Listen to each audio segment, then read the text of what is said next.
no nii, täna on siis selline suur päev, et teeme ühe olulise intervjuu ja see tuleb Eesti meistriga vehklemises.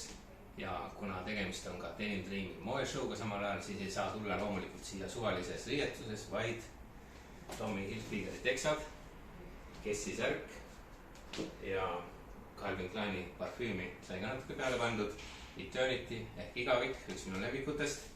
Ja nüüd võime minna siis intervjuu juurde. Kristina Kuusk, Eesti meister vehklemises, ootab mind. No nii, Kristina, selline situatsioon nagu praegu on see sulle tuttav, et tehakse meiki ja hakkame kohe pildistama?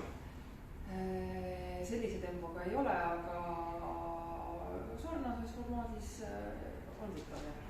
No meeldivad sulle sellised situatsioonid? Ootamatud situatsioonid absoluutselt meeldivad ja kuna ma väga palju tänasest päevast midagi ette ei teadnud, siis üllatused on alati meeldivad. Milliseid riideid sa vabal ajal kannad, kui sporti ei tee või kui parasti vehklemise ajal ei ole? Mis sulle meeldib kanda? Üsna lähtun ikkagi sellest mugavusest.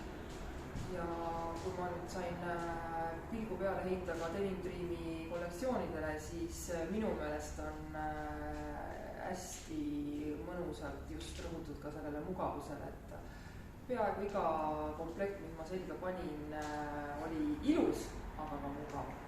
Väga hea, see on ju kooslus sama nagu spordis, selleks, et võita, pead olema andekas, pead olema töökas, peab olema muidugi õnne ka natuke. Kristina, kas sinul elus on olnud õnne?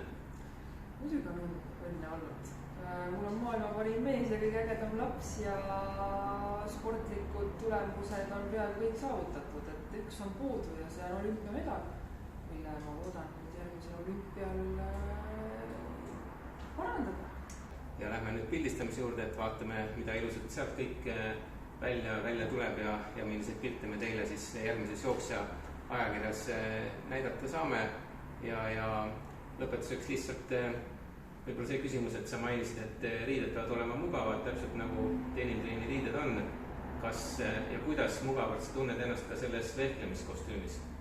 Väga mugavalt. See on nagu teine nahk või kuidas nüüd öelda, kaitsenahk.